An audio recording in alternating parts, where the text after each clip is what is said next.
Olá, estamos iniciando outra live da página, né, Psicodecolonial, e vamos contar com a Ana dos Santos agora para conversar sobre literaturas decoloniais. Aí vou esperar ela chegar.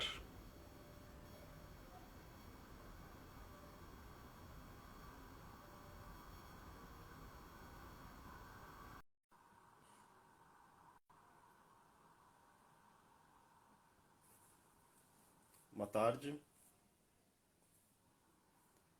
Eu mando um convite para Ana já. Olá, Ana, tudo bom? Oi, tava virada a câmera. Ah, Tudo bom? tudo certo.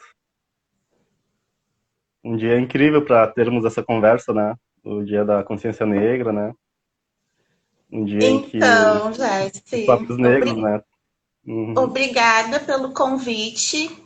É, Na realidade, nós temos pensado muito no significado desse dia, né? E durante um tempo, assim, a gente até demandou que não se fizesse, né, atividades nesse dia.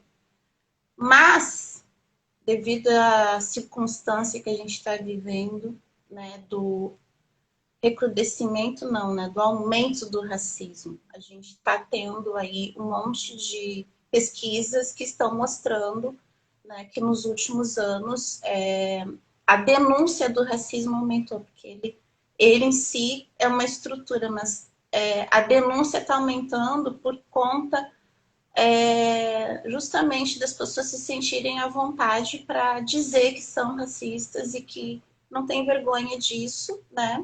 Inclusive, a, a pauta deste dia hoje, e eu já vou começar assim falando, né? Ela foi apagada, ela é apagada sistematicamente, mas hoje a gente tem dois, eu vou dizer três conjunturas aqui, antes da gente entrar no nosso tema, que está ligado também a isso, mas a gente tem uma Copa do Mundo iniciando hoje, sabe? Isso para nós, é uma forma de silenciar esse debate. Depois a gente tem o advento do Enem, agora que está começando, nesse exato momento. E aqui em Porto Alegre, né? Que você é daqui de Porto Alegre, né? A gente não tem feriado na semana. Então, eu já começo falando isso, né? Porque esse dia surgiu aqui em Porto Alegre e a gente não tem, então, esse feriado que em alguns lugares do Brasil já acontece. Então, muitas coisas distraindo a gente do tema aqui do foco. Mas, iniciativas assim como a do teu canal, né, nos lembram que hoje é dia 20 de novembro, dia da consciência. Já comecei É, falando e demais. tem. Não, tudo certo. É, tudo a ver, né? Porque justamente, né, de mudar o dia, né, de que não foi quando a princesa Isabel libertou, né, que deu a liberdade, né, a Branca Salvador e tal, né, mas de ressignificar esse dia e de colocar o dia da morte de Zumbi dos Palmares, né, trazendo a importância do Quilombo dos Palmares para a história negra brasileira, né, acho que diz muito de como é o narrar-se, né, de como seriam essas literaturas decoloniais, né, de contar outras histórias, né? De não contar a história da branquitude, né? Colonizadora, né? Mas se puder te apresentar um pouco e depois começar a tua fala. Acho que a gente já começou, né? Mas continuar a fala, né? Isso. Então tá, quero dar boa tarde aí para quem está assistindo. Vi que Maureen, minha amiga também pesquisadora, está no México assistindo. A Ana, minha amiga também aqui do Sul. Então, eu sou Ana dos Santos, né? Sou professora de literatura brasileira e sou pesquisadora de literatura negra. Atualmente, eu estou fazendo também uma pesquisa sobre literatura indígena, né? Que surgiu também como um problema, né? Uma questão para mim quando eu comecei essa pesquisa da literatura negra. E além, sou professora e pesquisadora e escritora, né? Também sou poeta.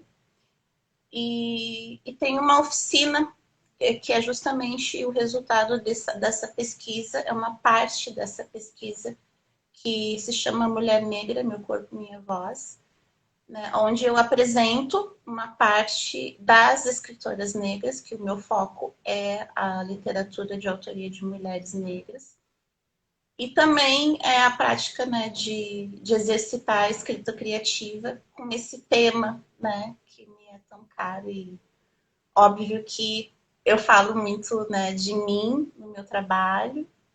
Esse incômodo começou por essa falta de referências, né, das minhas iguais.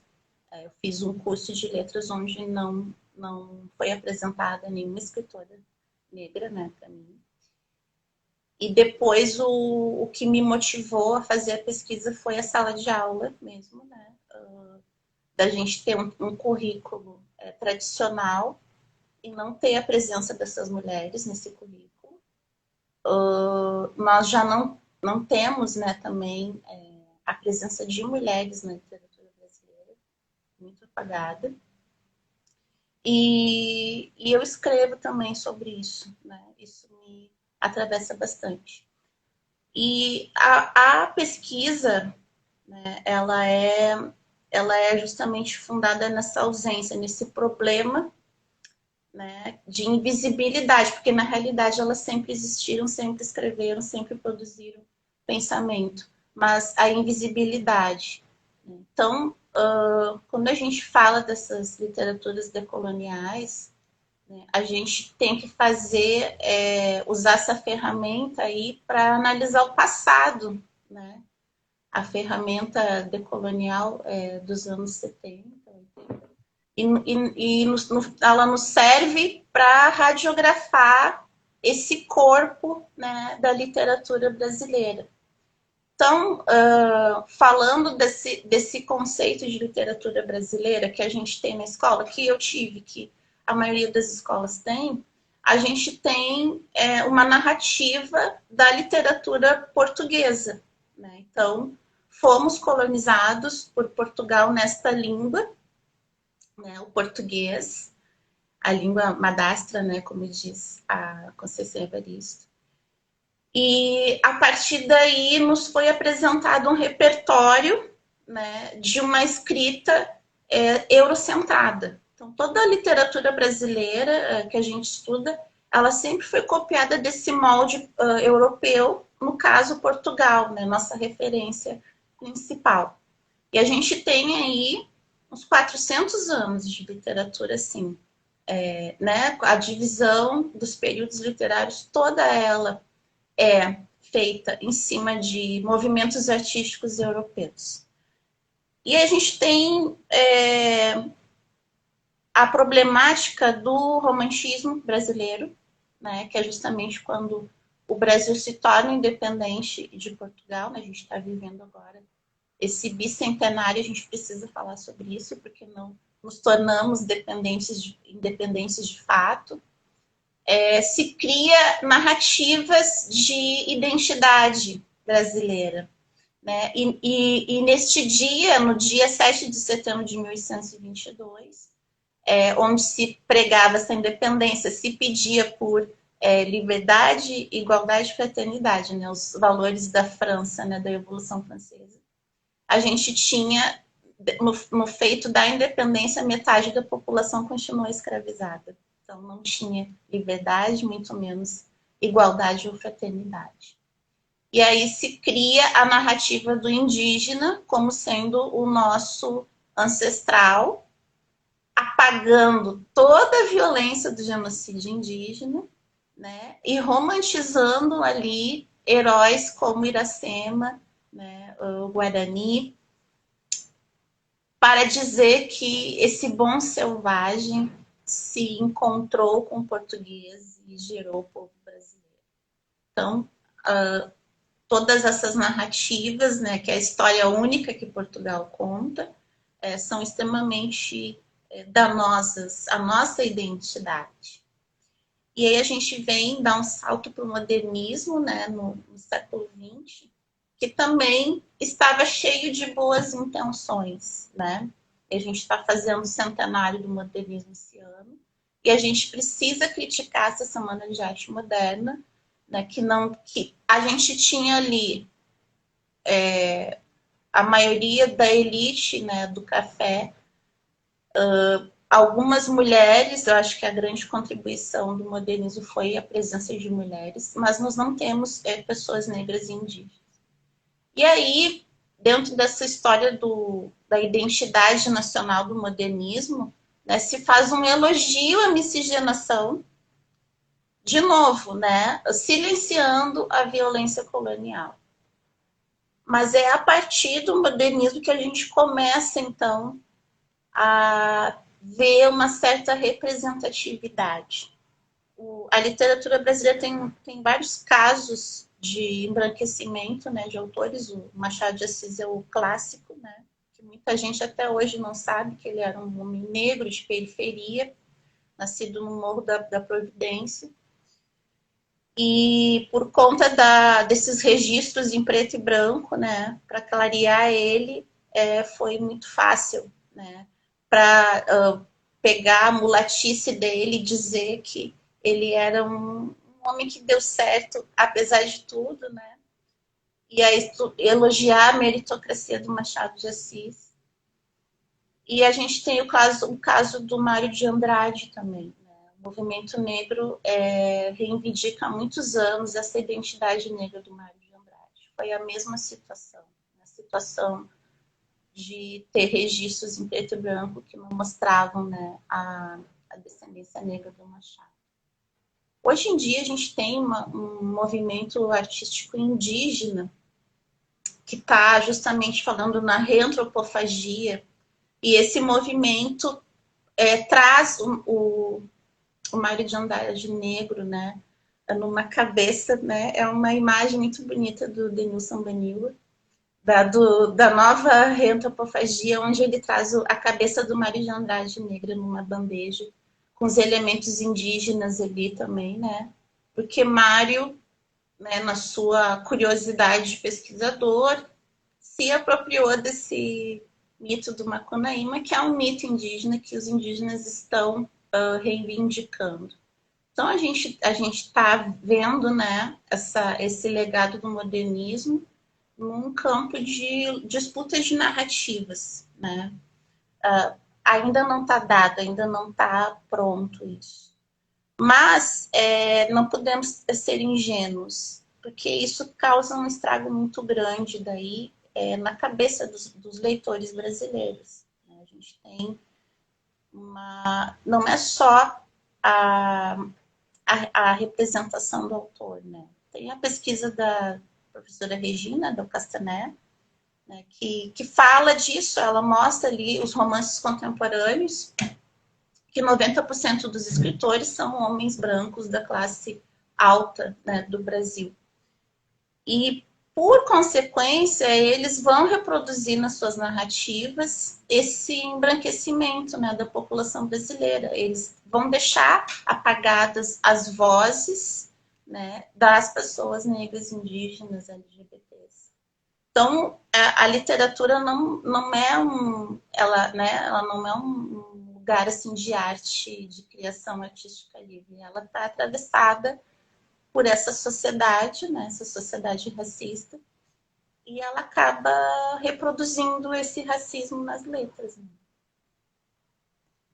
Né? De qual literatura fica marcada na história, né? Talvez seja isso, né? Tem muitos escritores negros, indígenas, né? LGBTs, periféricos, mas qual que fica mesmo, qual que ganha visibilidade mesmo, né? E Isso. A Ana tá trazendo ali, né, que ela sonha que um dia, ao invés da narrativa ser descobrimento do Brasil, seja a colonização do Brasil, né? E acho bem importante isso para demarcar a violência que foi, né? Que realmente aconteceu, né? Sim, e eu falo os professores de literatura e humanas, né? Nós já trazemos assim, eu não falo mais em descobrimento do Brasil, eu falo em invasão colonial. E, inclusive, existe uma resistência, por isso que, né, minha fala é bem combativa nesse sentido. Assim. A gente está em sala de aula onde chega esses discursos, né, recorrentes, eles chegam muito fortes. Então, existe uma resistência a ouvir esse termo, e pedidos de que não, isso já passou, deixa para trás, deixa no passado, não fala mais disso, né? E não, a gente está fazendo uma revisitação da história, né? A gente está fazendo uma crítica, né? Um revisionismo crítico, eu falo a gente, nós, professores de literatura e de história, sociologia, geografia, filosofia, que tem pensado justamente nisso, né, nos termos. Né? Os termos também dizem muito sobre o nosso comportamento. Né? Nós não fomos descobertos aqui. Existiam várias sociedades, né, com línguas, com culturas diversas, não única, né? E com sua literatura, inclusive. Né? Hoje é muito bonito o que o movimento indígena faz, é de preservar essas línguas que foram proibidas, né? E nos ensinar a literatura deles, que não é, né, não nasceu totalmente ali na grafia. Eu acho que eu já posso falar também disso, né?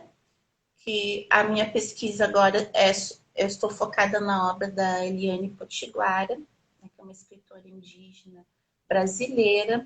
Ela é a primeira escritora mulher indígena do Brasil, uma mulher indígena em contexto urbano, né? Ela, assim, a história dos ancestrais dela foi a história de êxodo, né? De migração para o Sudeste por conta das indústrias que expulsaram os potiguaras ali da região Nordeste, onde tinha fábricas de algodão.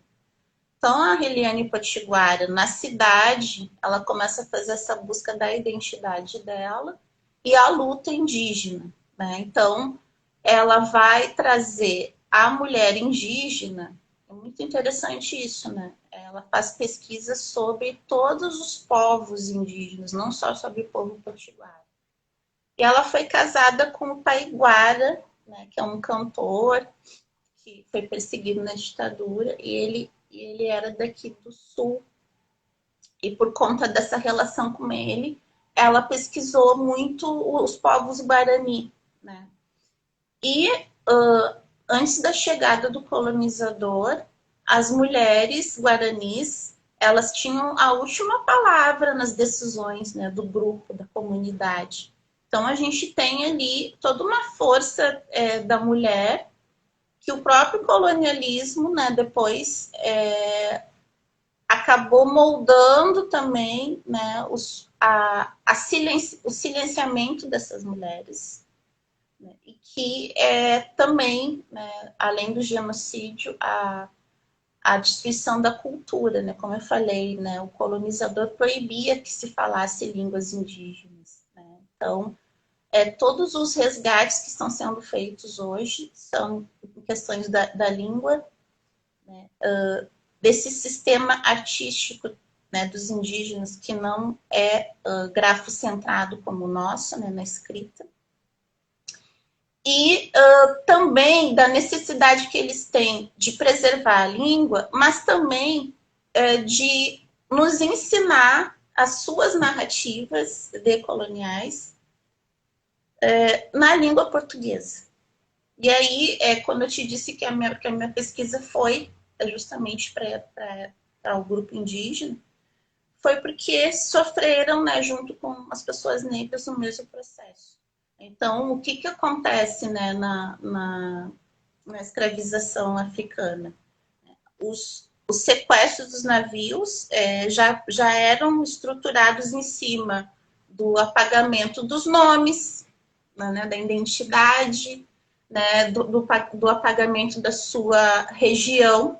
Né? Por isso que hoje nós, negros, não conseguimos chegar lá nas origens dos nossos ancestrais, porque tudo foi de propósito construído para se apagar essas identidades. Então, essas pessoas tinham que sair de África sem nome africano, sem cultura, sem território, e, né, como objetos semoventes, né, como diziam as leis, aqui eram objetos, né? Então, quem faz, né, a preservação dessas culturas, quem guarda essas narrativas, né, é o próprio corpo.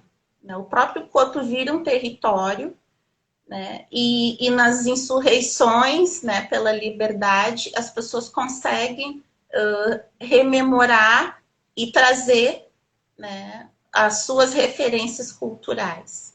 Inclusive, né, chega o momento da colonização que a gente tem africanos e negros brasileiros. E essas pessoas são grupos culturais diferentes. Quando a gente começa a ter ali as primeiras gerações de pessoas negras que são brasileiras, que nasceram no Brasil, né, já existe também sempre essas divisões. Né? O próprio colonizador tratava os africanos recém-chegados de uma forma e os negros brasileiros de outra. E E na qual era a questão da diferença literatura, no tratamento ali? Se puder só... sim, para os africanos, inclusive se dizia que os africanos eram estrangeiros, como se os negros não fossem também, os negros nascidos no Brasil. Então, eles eram estrangeiros e não eram considerados cidadãos. Todo o tratamento é sempre para desumanizar mais, para sempre se negar a identidade, né, brasileira. Se tu não é brasileiro, tu não é estrangeiro, tu não é pessoa, né, eu posso te tratar como eu bem entender. Nunca foi para dar dignidade. Inclusive, todas as leis que foram feitas, né, durante a escravização nunca foram para beneficiar as pessoas negras. A lei do ventre livre, a lei do sexagenário, elas sempre foram movidas por questões econômicas, por interesses financeiros, né? Então, a pessoa negra é um objeto e ela é comprada e vendida. Então, sempre se pensa em lucro e perda, né? E aí, a gente tem essa resistência, né, que eu estava falando, justamente do processo da resistência à própria escravização, né, que é a data de hoje que a gente está trazendo a história desse quilombo, né, que foi o maior quilombo das Américas, né, que resistiu mais tempo, né, quase 100 anos, e chegou a ter quase 100 mil moradores entre pessoas negras, indígenas e brancos pobres. Inclusive, nos quilombos, as pessoas então se reagrupavam nos seus mocambos. E os mocambos eram pequenas vilas dentro de Palmares, com culturas de regiões diferentes. Então, o que é bonito em Palmares foi isso. A gente conseguiu ali, muitos grupos, se reencontrar.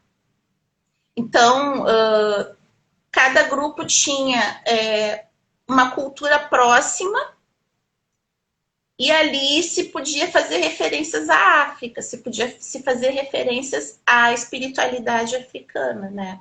A gente tem ali os reinados, né? A Cotirene, Gangazumba e depois Zumbi, e cada um deles tinha o seu mocambo, né? A sua cultura e o seu orixá de devoção.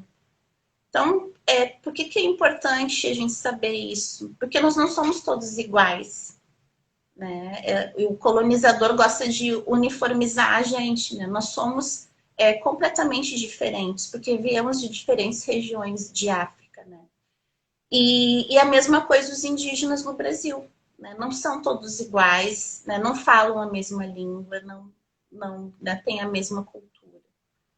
Então, a resistência na literatura se dá por essas, no caso hoje vou ficar falando das mulheres, por essas insurgências literárias. A gente tem então a nossa primeira, né, que é a Maria Firmina dos Reis, que também está fazendo bicentenário de morte.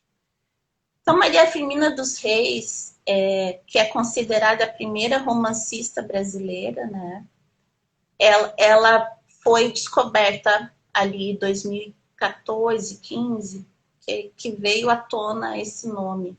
Né? Então, ela muda também a história da literatura brasileira. A gente tinha ali o pai do romance brasileiro, que era o José de Alencar. Nós não tínhamos uma mãe, né? Então, essa questão do pai também, né, já que a gente está aqui na psico, né? Às vezes eu me meto para essa área aí. Mas a gente sabe que, né, a gente tem muitas figuras paternas no Brasil e nada de figuras maternas, justamente por isso, né? Porque ali na colonização, né, as mulheres indígenas e negras, que são os ventres parideiros aqui dos brasileiros, né, eram objetos também, né? Então a gente tem sempre o pai, o pai. E aí vem a Maria Firmina, que é essa mulher que nasceu, né, de uma pessoa escravizada, mas saiu, né, da senzala e foi viver fora do cativeiro e teve acesso à educação, né, teve acesso ao letramento e à convivência com escritores da época, né, no Maranhão do século XIX. Então, essa mulher escreve dentro dessa festividade da independência do Brasil, ela escreve o romance Úrsula, né, um romance abolicionista. Né, e gosto de marcar que ela escreveu 10 anos antes do navio negreiro de Castro Alves. Então, Maria Firmina é uma mulher excepcional nessa conjuntura, tá? Porque ela publica este romance, que, claro, não vai ter uma grande circulação, mas depois ele foi reencontrado. Então, ela publica este romance com todas as características do romantismo, né? De novo, né? O romantismo europeu, né? Que é aquela idealização da natureza, do amor, né? Do final feliz. E ela vai seguir esses parâmetros da época, né? Vai fazer um romance romântico. Porém, né, o que ela nos traz de contribuição é esse pano de fundo da escravidão, não reproduzindo o que sempre se reproduziu, né? Inclusive, eu me irrito muito hoje com isso, porque se fala no negro, já se remete à escravidão, né? Parece que a história do negro está reduzida a isso. Não, mas ela tá no cenário escravocrata, inclusive os parentes dela estão escravizados. Ela traz os escravizados, porém, ela vai dar protagonismo para esses personagens. Então, é a primeira vez que a gente vai ter personagens negros com fala, com lugar de fala, porque eles vão falar da sua condição de escravizados. É a primeira vez que a gente tem a personagem mulher negra, que é a Preta Suzana, que a Preta Suzana vai contar para nós como é que era a sua vida em África, antes de ser sequestrada. Né? E isso, para nós, da literatura, é um grande serviço que ela fez por nós, né? Porque o aluno, o aluno também, ele sai do fundamental, ele sai com essa formação de que negro, escravidão, negro, escravidão. Não. Essa personagem saiu de África, ela tinha uma vida lá, né? Ela tinha liberdade, ela tinha uma família, ela tinha um trabalho.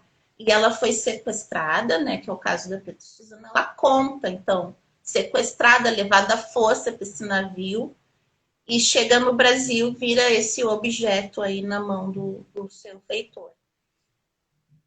O que a Maria Firmina pretendia com esse romance, né, era justamente comover os leitores de que era necessário se fazer uma abolição. Né? Porém, Maria Firmina vai fazer isso apelando para o sentimento cristão. Né? Ela era então, uma pessoa cristã E os argumentos do romance são esses, né? Como se faz a maldade, né, para o seu próximo, né? Onde estão os valores de fraternidade, de união, de respeito, né?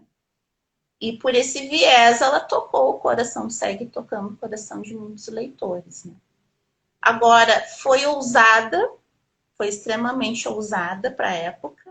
Ela tem uma postura, inclusive, bem humilde no prefácio do livro, pedindo desculpas por não ser uma grande escritora, como os que ela lia e admirava, né? É incrível isso, porque ela está meio que pedindo licença para publicar esse livro. E o livro tem várias inovações, né? Mas outra que eu vou falar é que os personagens negros, no caso o Túlio, que é o menino escravizado, ele é o parâmetro humano e de bondade do romance. Ele é capaz dos atos mais altruístas, inclusive com quem escraviza e tortura ele. Então, nesta narrativa, né, a referência da moral, no sentido do bem, do belo e do justo, é desse personagem negro. E isso é inovador. Né? Isso é ser decolonial, né? É trazer a humanidade para essas pessoas que viviam em condições de objeto. E que se quem estivesse ali naquele momento lesse, né, pudesse se dar conta que estava errado isso, né, que estava errado tratar essas pessoas assim. Então, Maria Firmina dos Reis é essa nossa grande referência, né, com essa escrita decolonial, com essa escrita abolicionista, com esse protagonismo da mulher, que é a Preta Suzana, né, e o Túlio, que é esse rapaz negro que faz os maiores atos de bondade e amor dentro do romance. E, assim, a gente precisa, né, logo em seguida que eu encontrei esse romance, ele entrou, então, para a lista das leituras obrigatórias da nossa Universidade Federal. Então, assim, a gente precisa rever o nosso cânone, né? A gente precisa rever a história da literatura brasileira. E veja bem como eu falei, ela era uma mulher muito inteligente, porque os protagonistas do romance são pessoas brancas. Né? O romance é protagonizado por um casal romântico de pessoas brancas. Então, né, ela está mostrando ali a estrutura que a gente vive, mas ela está jogando uma luz nesse assunto que quer ser jogado para debaixo do tapete, né? Mas aí se dá essa descoberta. Ó, então, pessoas negras sempre leram e escreveram, mesmo nessa colônia portuguesa. E ela leu autores portugueses, autores franceses da época, mas sendo uma mulher negra, ela não podia deixar de trazer esse ponto de vista, né? De quem está no lado ali do colonizado. Né? É interessante como, para ganhar visibilidade, tocar os corações, né, ela precisou usar a narrativa branca ali, né, do colonizador, né. Mas justamente isso, né,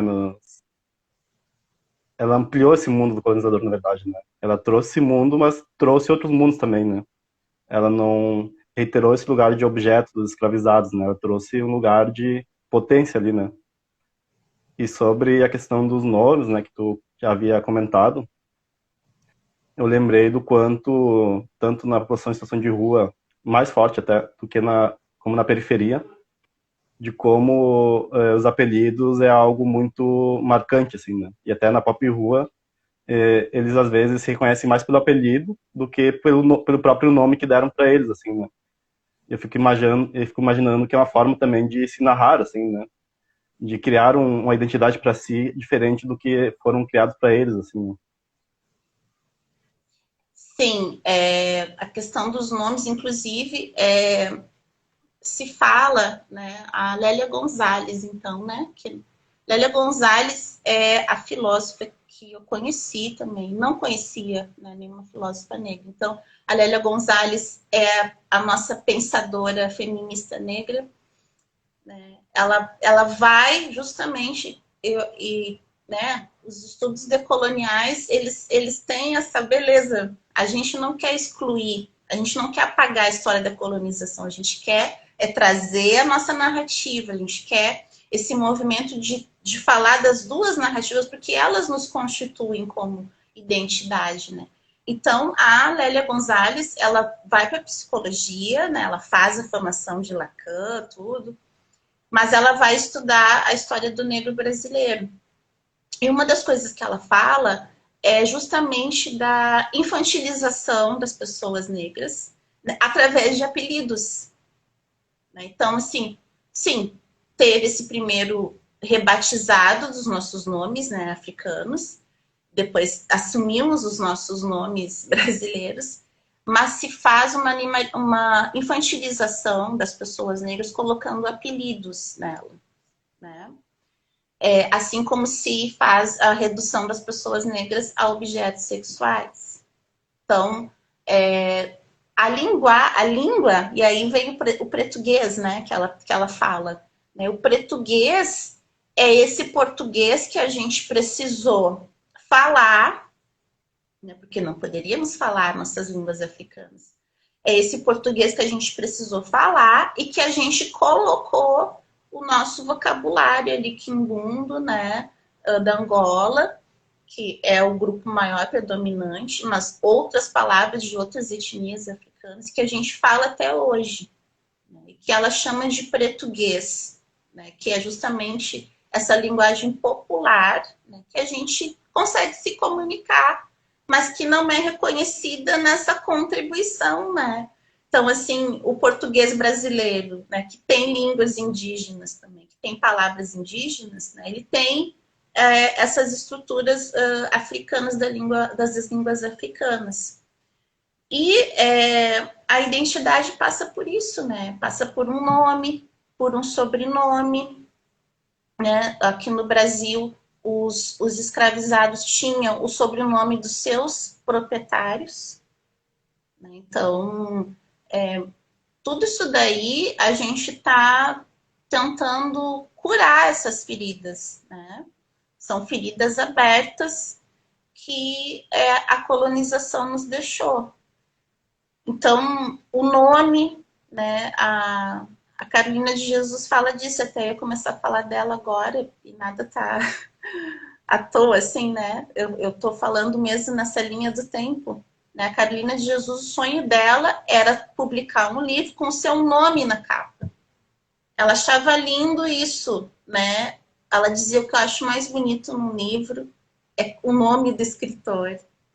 Ela tinha esse sonho, né? Esse sonho que nasceu quando ela era leitora, né? Sempre foi uma leitora muito assídua. E ela queria ver o seu nome, né? Então, a Lélia Gonzalez fala: mulher negra tem que ter nome e sobrenome, senão o branco coloca um apelido logo na gente. Muito importante, né? Na identidade desse ser colonizado, a gente conseguir se apropriar do nosso nome, do nosso sobrenome, das nossas origens, né? Nós não podemos apagar os encontros interraciais que aconteceram, né? Mas muito é apagado, muito é recalcado ali, muito é escondido. E a literatura é esse lugar onde a gente precisa dar nome às coisas, né? Então, começando já falando de Carol, né? Carolina de Jesus, que eu também fico preocupada, né? A história de vida dela me parece muito mais atraente e interessante do que a leitura. Muita gente conhece a Carolina de Jesus e nunca leu o Pátio de Despejo. Eu fico preocupada com isso, porque também foi o impacto que ela teve quando ela surgiu. Então, a Carolina de Jesus surge com esse peso de ser a favelada que deu certo, né? Tem até um lema hoje, né? A periferia venceu. É um lema bem contraditório, bem controverso. Muita gente da periferia não gosta de falar assim, porque a periferia não venceu, né? Mas ali, quando Carolina surge, é assim que ela surge. Olha, uma favelada publicou um livro, né, nos anos 60, fez sucesso no mundo todo. Inclusive, na época, ela vendeu 100 mil exemplares, algo inédito ali nos anos 60, inclusive incomodando Jorge Amado, que era o escritor que mais vendia. E aí vem de novo, né, a nossa abordagem decolonial. O que Jorge Amado faz, né, Jéssica? Ele escreve sobre os negros, né? Ele é um homem branco que escreve sobre os negros da Bahia. E daqui a pouco, uma dessas personagens dele é alguém que está escrevendo. E esse incômodo para ele foi muito grande. Perder o seu posto de escritor brasileiro para uma mulher negra favelada. Mas aconteceu, né? E, na época, também, ela ultrapassou a Clarice Lispector, que estava também despontando como uma das raras mulheres da literatura brasileira. E a Carolina de Jesus, ela escreve esse português, né? Esse português. O livro da Carolina de Jesus foi publicado com o letramento de uma mulher que estudou 2 séries do fundamental, né? Com erros de grafia, de concordância. No entanto, com um estilo literário. E aí, de novo, por isso que eu digo que essas mulheres negras são pensadoras do seu Desculpa, contexto, Ana, né? mas travou. Se puder repetir, tu estava falando que do contexto literário, né? Da grafia dela e tal. Isso. A Carolina seguiu o contexto literário da modernismo terceira geração, tá? Assim como a Maria Firmina, né? Ela escrevia trazendo uma bagagem, né, ali até do próprio romantismo, né? Trazendo a linguagem literária rebuscada, com palavras difíceis, que ela leu a vida toda, né? E ela tinha vários romances românticos também, porque ela era muito influenciada pelo romantismo. Poemas com rimas, com estrofes, com quadras, né? Mas o que interessou ali o jornalista foi o quarto de despejo, né? Foram os diários. Então, o quarto de despejo é uma reunião de diários de 5 anos, onde ele fez esse recorte. Ele fez esse recorte onde ela falava mais sobre a fome, né? Então, a fome ali é quase um personagem, né, do livro. E a periferia, né, a favela. Só que é importante a gente falar que a Carolina não nasceu na favela. Por isso que eu digo dos perigos da representatividade, né? A Carolina não gostava de morar na favela. E o sonho dela era sair da favela, né? Então, ela vem de novo também, né? Ela vem de uma migração para o Sudeste, né, para São Paulo, em busca de uma vida melhor. Ela nasce em Minas Gerais, em Belo Horizonte, em Sacramento, numa comunidade rural, onde estava a família dela. Ela tem um avô que era chamado de Sócrates africano. Olha só, que interessante. Era um homem extremamente culto e uma das poucas pessoas que sabia ler naquele grupo familiar. E ele é a grande referência literária da Carolina, porque, né, ela adorava escutar as falas dele. Ele era aquele homem que lia o jornal e depois sentava e contava para as pessoas o que estava escrito no jornal, o que estava acontecendo. Assim como era leitor também. E aí ele passa para a Carolina esse gosto pela leitura antes mesmo dela aprender a ler, né? E por conta ali da pobreza, do trabalho dela, ela não pôde frequentar a escola, ela foi trabalhar também na terra com a mãe e os irmãos. Então a Carolina, desde Sacramento, tinha esse sonho de ser escritora, de se tornar a leitora que ela se tornou. Quando o Audálio Dantas encontra ela, ela chegou numa situação de desemprego, né? Ela era empregada doméstica, e foi parar na favela do Canindé. E dentro da favela do Canindé, ela não se identifica com os moradores da favela. Porque realmente, de novo, aí a Carolina é uma das poucas pessoas que sabe ler. E escrever para eles é algo de outro mundo. Eles xingavam, quando viam ela escrevendo, xingavam, jogavam pedra, né? Ela e a mãe dela elas foram presas em Sacramento porque estavam carregando livros na rua e acusaram-las de bruxaria, olha só. Nossa. Não, exatamente. Que ainda disseram que elas estavam lendo um livro de magia, né? Exatamente. Então, o objeto livre nas mãos de uma pessoa negra é uma arma, né? Tanto para o bem quanto para o mal. E lá na favela, as pessoas ficavam chocadas de ver a Carolina lendo. O que ela é? Ela é metida, né? Metida intelectual. O que ela tanto escreve? O que ela tanto lê, né? E quando o Audálio publica o Quarto de Despejo, a Carolina ela já estava tentando publicar em jornais e editoras. E quando ela chega em São Paulo, que ela sabe que é esse centro literário, né, do Brasil, ela vive em redações de jornais, levando os textos dela, né? Inclusive, ela conta no diário que ela foi no circo, que ela tinha peças de teatro, ela era genial. Ela escrevia peça de teatro, conto, romance, novela. Deixou um disco de sambas, né, gravado. E ela fala leva o texto pro dono do circo e ele diz para ela: olha, esse teu texto é muito bom. Pena que tu é uma mulher negra. Sabe? Ele diz para ela: eu gostaria, mas, tipo, de ti, eu não vou aceitar um texto. O negro não combina com esse lugar de leitor e escritor e produtor intelectual, né? E um pensador, a Carolina é uma pensadora brasileira. Então, a gente já tem aí, em 1960, né? O que a gente já tem no Brasil? Já aconteceu a abolição da escravatura, né? E isso é muito importante, né? Como tu falou da princesa Isabel, né? A princesa Isabel que foi, que levou esse mérito de libertar as pessoas escravizadas.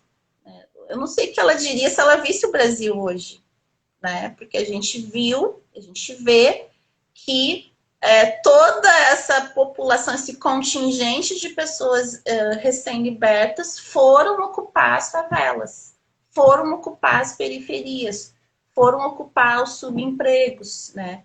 São protagonistas da fome. Quando se fala que o Quarto de Despejo é atual, realmente, eu digo hoje, né? Quem puder ler o Quarto de Despejo hoje, tá? Vai estar lendo um livro atual, né? Não mudou nada, né? No caso, essa favela dos anos 60, né? A gente já tinha 60 anos de favela no Brasil. Né? Ela ainda, a diferença para de hoje é que ela não tinha o tráfico de drogas. Essa é a única diferença, mas ela tinha crime, ela tinha a presença da polícia para humilhar e prender e bater as pessoas. Então, quando a Carolina faz essa denúncia, o Quarto de Despejo é um livro de denúncia, né? É um livro de denúncia da miséria dessa população negra que foi abandonada nas periferias, né? E ela diz, né, ela fala de política o tempo todo. Ela fala dos governantes, ela fala do prefeito, do governador, do presidente, né? Do que tudo poderia ser feito para que esse cenário mudasse na favela, né? Que as pessoas tivessem um mínimo de dignidade, que é ter uma água na torneira, né? Ter um sistema de esgoto, né? De ter luz, ela tinha que ler a luz de velas, e ter a comida, né? Ter o seu trabalho. Então, a Carolina faz essa denúncia desse pós-abolição, que é uma farsa, né? Uma mentira. Né? A gente vai numa favela aqui em Porto Alegre, a gente vai ver tudo isso daí. E a gente vai ver a população negra ali. Outra coisa importante ali a gente tem, no Rio de Janeiro, o Morro da Providência, né? Que foi o morro justamente onde nasceu Machado de Assis. Eliane Potiguara morou lá. E aí ela fala que dentro do Morro da Providência, ali anos 60 que ela tá ali, anos 50, 40, isso, quase a guerra. Tem um gueto indígena, sabe? É incrível esse lugar que é a favela. Então, a Eliane Potiguara viveu no Morro da Providência num gueto indígena, dentro da favela. Né? Olha como a gente tem ali a recomposição de quilombos. Né? Só que no quilombo nós tínhamos água, nós tínhamos comida, nós tínhamos trabalho. Na favela não tem. Né?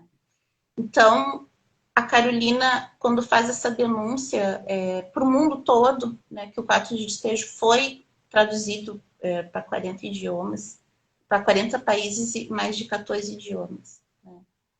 O mundo todo fica sabendo que existe favela no Brasil. Né? Claro que hoje tem favela em qualquer lugar do mundo, mas assim parece que no Brasil ela veio para ficar.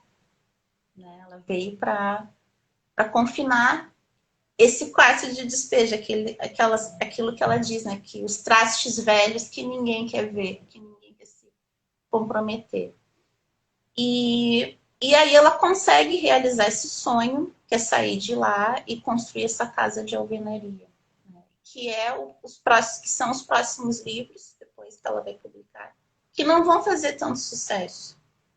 Né? Porque aí ninguém queria saber da Carolina rica, viajando de avião, comendo em restaurante caro, usando roupas de luxo. Não. O pessoal queria saber dela ali sofrendo, passando fome, no meio da violência.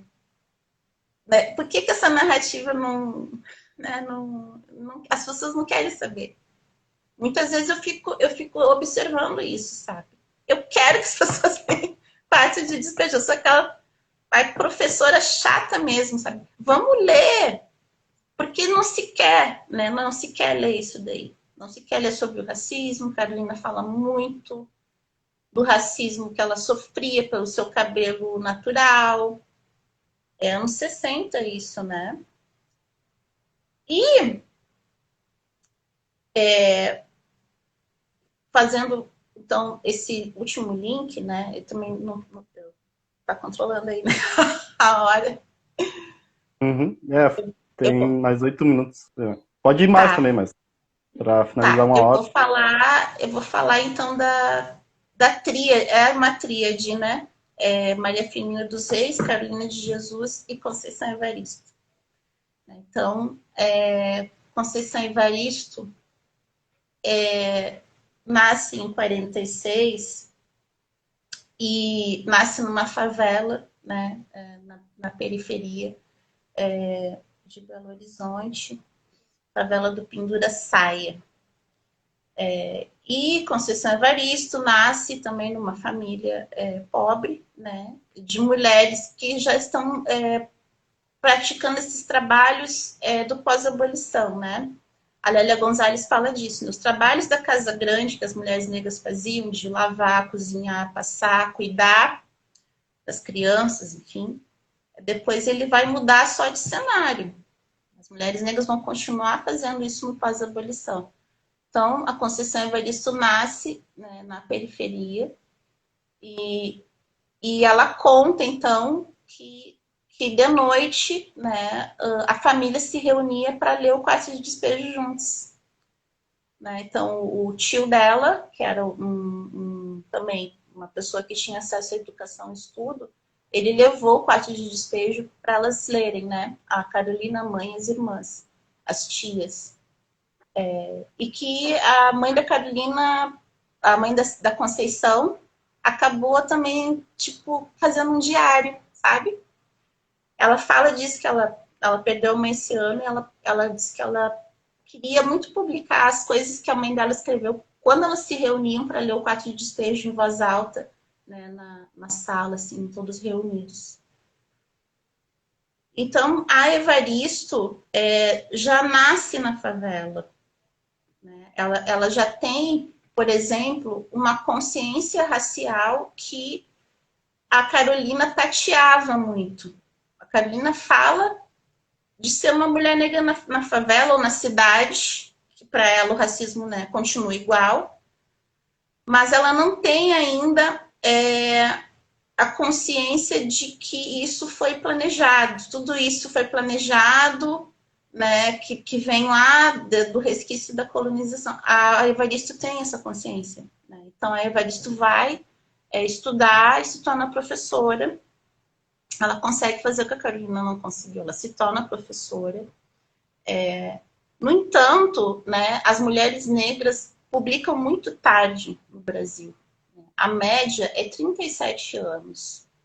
Por conta disso, né, a própria Conceição Evaristo fala, nós não temos uma elite negra brasileira que pudesse, né, promover, patrocinar a escrita de mulheres negras. Então, a mulher negra precisa primeiro se estruturar financeiramente para publicar do próprio bolso, né, e se endividar também. Ela fala muito sobre isso, a Evaristo. Só que eu acredito também que Conceição Evaristo não entrou na Academia Brasileira de Letras porque aquela gente não quer ouvir essas histórias, né? As histórias que ela diz, eu escrevo, não é para ninar os filhos da casa grande, né? É para não deixar eles dormirem, né, nos seus sonos injustos. E essa matéria, né, dessa escrita, dessa escrevivência, né, e aí vem esse conceito que ela criou também, né, de novo uma pensadora negra brasileira. A escrevivência é essa escrita da vivência de ser uma mulher negra, né, que não está separada da ficção. Veja bem, ela não está escrevendo sobre a vida dela, né, ela está falando sobre os seus, né, sobre o povo negro, e que ela viveu, que ela sabe. Então, ela mistura a ficção com a vivência dela, né, essa escrevivência. Então, dá para dizer hoje que Carolina Jesus fazia escrevivência, né? Dá para dizer que Maria Firmina dos Reis também sabia como é que era viver dentro do cativeiro. Mas é ficção, né? Não é literatura confessional, pura e simplesmente. Tem toda uma criação ali, né? Então, a Conceição Evaristo, no Poncia Vicêncio, que também entrou, né? As três entraram no vestibular da URGS, tá? São leituras obrigatórias do vestibular da URGS. Então, a Poncia Vicêncio fala da favela, ela fala justamente a Poncia nasce num quilombo, né, no interior de Minas Gerais também, e vai para a cidade, né, em busca de uma vida melhor. E o que ela encontra na cidade é a favela, é a miséria, né, a desilusão. Mas a Poncia Vicêncio tem a memória, que a memória é isso, é o que a gente está falando hoje, né? Dessa memória que a escrevivência recupera e preserva, né? Por que é importante a gente ter essa memória, né?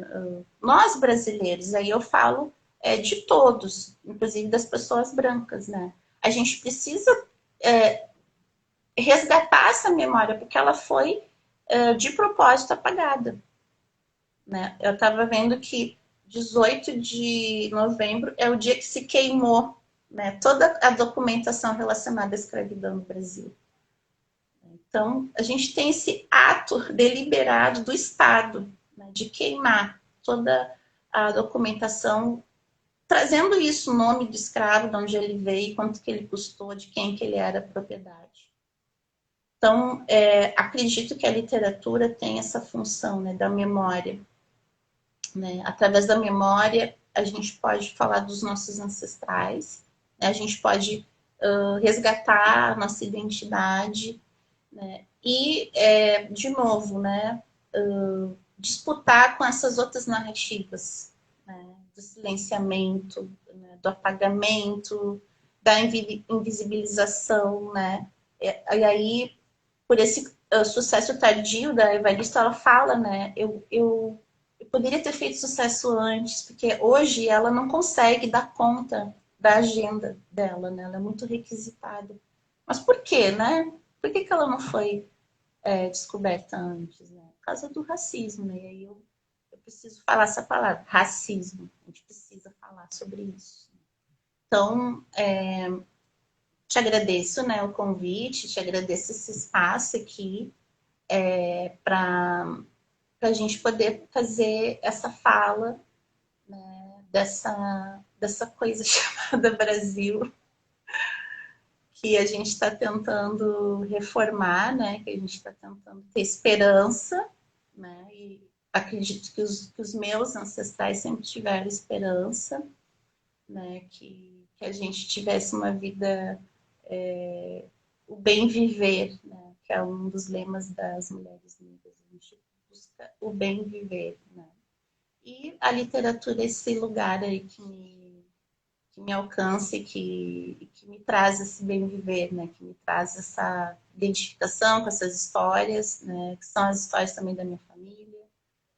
E da possibilidade de eu também escrever outras histórias, outras narrativas, né? Que a gente possa poder falar sobre cultura negra sem precisar remeter, né, a esses 300 anos aí de escravidão. Eu que Não sei agradeço se tu pela queres tua... Aham. Não sei se quer fazer mais perguntas, fica à vontade, assim. A Ana, ela perguntou se tu poderia, se teria tempo ainda, né? De tu falar da Antonieta de Barros. Não sei se tu Ah, tem sim, tempo. sim, Antonieta, né? A Antonieta, ela é catarinense, né? E foi uma das primeiras mulheres negras a ser eleita no Brasil como parlamentar. E a Antonieta é autora do Dia do Professor, né? Olha só. Pouca gente sabe disso, né? Ela que institucionalizou o Dia do Professor. E isso também é uma coincidência, não é uma coincidência, né? A gente tem a Conceição é professora também, né? Por conta do pós-abolição, muita gente não sabe, mas nós ficamos 100 anos, né? Um século proibidos de frequentar a escola, através de leis do Estado que impediam, que dificultavam esse acesso à educação. Então, a pessoa negra, para poder estudar no pós-abolição, ela tinha que ter a matrícula feita por um branco. Uma pessoa branca tinha que ser responsável por aquele ser negro na escola. Começava Nossa. assim. Exatamente. E aí, as pessoas não tinham sapatos e era proibido ir de pé descalço para a escola. Aí não tinha material. Era assim que funcionava, né? Pode, mas tem essas condições todas. Então a gente vê ali uma grande política de proibição de acesso à educação. Por que a gente tem cotas raciais hoje? Por conta disso, né? As pessoas não conseguem aceitar. Mas a gente, né, o Brasil deve ao povo negro, né, uma reparação histórica. E é desse lapso do tempo onde nós ficamos 100 anos sem poder estudar. Então, por isso que para as mulheres negras e para o povo negro, e esse é um dos nossos lemas, é acesso à educação, que nos foi negada, né? Na escravidão, então, nem vou falar aqui das leis, porque não podíamos nem pegar um livro na mão, né? Então, as cotas raciais vêm como esse processo de reparação histórica, né? Nós precisamos do acesso à educação. E é por isso, não é por acaso, a quantidade de mulheres negras que são professoras. Né? Por quê? Porque Maria Firmina dos Reis, lá em 1822, ela abriu a primeira escola lá no Maranhão para filhos de trabalhadores. E era uma escola mista, uma escola de meninos e meninas. Então, ela era professora, né? Inclusive, ela adotou quase 20 crianças. E ela abriu essa escola para os filhos de trabalhadores, que na sua maioria eram pessoas negras, né? E aí depois, 2 anos depois, a escola fechou. Então, por que a gente tem essa sede, né, do conhecimento, do lugar da educação? Porque nos foi negado. Né? E se sabe que, né, através da educação que a gente vai se profissionalizar e vai poder ascender socialmente, que é o que a gente quer sair da miséria. Então, a Antonieta de Barros foi essa mulher incrível, mas ela foi isso, ela foi a primeira, né? Primeira parlamentar negra eleita e é a criadora do Dia do Professor, que é uma profissão majoritariamente feminina, né? Talvez explique por que é tão desvalorizada nesse país. Mas, enfim, né? Sem educação, o Brasil não consegue. Nenhuma sociedade consegue, né? Sem educação sair da miséria, da fome. É como se instaura a sociedade pós-abolição ali, né? Das novas regras instituídas, né? E mesmo nessas novas regras tiveram, como tu mesmo falou, né, empecilhos para a população negra, né? E aí se tem um discurso do meritocrata, né? De que não é porque a pessoa é porque a pessoa mereceu estar lá, até, né, quando a Maria Firmina, né, de que se dedicou e conseguiu ser escritora, né? Isso. Uhum. Sim, existe essa fala, né? Só que, como eu falei, né? Ela foi criada por uma pessoa que colocou ela na escola. Né? Outras Marias Firminas ficaram no meio do caminho. Né? Quando Carolina também desponta como essa favelada que deu certo, né? E tem outras mulheres, inclusive saiu um livro, né, de uma francesa que leu o Quarto de Despejo, né, Marguerite, leu o Quarto de Despejo e escreveu algo parecido, porque ela vivia na França. Né? Então, tinha várias Carolinas, né, mas aquela foi encontrada pelo Laudalho. Assim. E Evaristo ela fala dessa tradição, né? É uma tradição também que a gente tem dentro da literatura negra, que é a de autoria de mulheres. Daí eu vou ser bem feminista mesmo, porque como Lélia fala, né? Nós somos atravessadas pelo gênero. Né? A nossa luta difere do homem negro pela questão de gênero. Né? E essas três, né, variantes, né, a raça, o gênero e a classe, nos colocam na base da pirâmide da sociedade brasileira. Então, né, eu fiz essa pesquisa por conta desse atravessamento, dessa interseccionalidade aí, né, porque o fato da gente ascender socialmente não nos tira desse lugar. É isso que eu queria deixar também escuro. Né? Eu saio daqui, se eu vou ali no supermercado, eu sou seguida por uma segurança. Né? Se eu entro no shopping, eu também sou seguida por uma segurança. As pessoas não querem me atender. Se eu compro e gasto um pouco mais do que a maioria das pessoas, eu já sou olhada com desconfiança. Né? Então, é desse lugar que eu falo, né? Desse lugar de mulher negra. E se a gente está, né, lá embaixo, né, a gente tem também essa visão mais abrangente da sociedade brasileira. E uma das nossas pautas é o homem negro também. A gente costuma falar isso. Né? Nós lutamos pelo homem negro, né? Junto com a luta feminista. E a luta feminista é isso, né? Outro dia eu posso vir aqui de novo falar do feminismo descolonial, que é a minha linha de pesquisa, né? A nossa luta é contra o sistema colonial. É o sistema Nossa, super, colonialista. super apoio essa live. Acho que Tá? vai ser tudo aqui. Posso vir aqui um dia falar Aham. sobre isso, né? Sobre o feminismo descolonial. Né? A gente quer quebrar esse sistema colonialista, essa colonialidade de Uhum. gênero, né? Esse neocolonialismo que nos faz parecer que a gente está nesse cenário lá de Uhum. 1888, mas posso vir aqui num outro Nossa, momento. super, super top. E algo que eu lembrei, assim, de uma história da Carolina Maria de Jesus, né, de que quando alguém incomodava ela na favela, né, ela ameaçava de que ia escrever isso nos seus relatos, né? E do quanto é potente, né, essa escrita de uma mulher pobre, negra, né, com todas essas intersecções, né, de visibilizar essa violência que ela sofre, né, e denunciar os agressores, né. Isso. Ela coloca os nomes, né? Os nomes dos. Inclusive, teve uma edição ali do Audálio de alguns nomes que ela teve que abreviar. Isso dá para ver no quarto de despejo, tem nomes abreviados, temendo possíveis processos depois. Mas a força da palavra, né? Isso é muito bom. Hoje as pessoas vão para as redes sociais, não? Ela botava Aham. no diário e depois É. publicou, né? Não tinha Twitter na época, né, o Twitter era o diário dela. Uhum. Ah, é demais. Eu falo dela, eu sou suspeita para falar. Apaixonada pela academia. Mas agradeço, Ana. Nossa, baita Tá, conversa, né? E aí vai ficar eu gravado e... agradeço. Ai, ótimo, tá bom. Depois, Uhum. então, a gente pode voltar.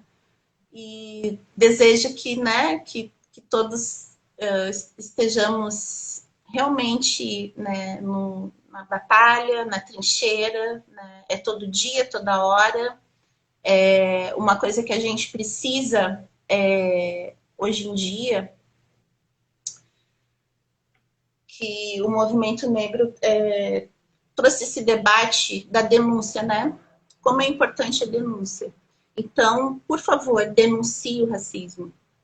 Não fique mais em silêncio, não fique conivente, né? Vamos usar a tecnologia a nosso favor. Se você estiver numa situação de racismo, filme, grave, coloque o nome da pessoa, né? Denuncie o racista, né? Geralmente se coloca a vítima e não se fala de quem cometeu o crime. Então vamos denunciar, né? Não importa a sua cor, se você mora no Brasil, você tem que lutar contra o racismo. Então, por favor, denuncie. A gente tem sim leis, né? São falhas, ainda não são como a gente queria, mas a gente tem.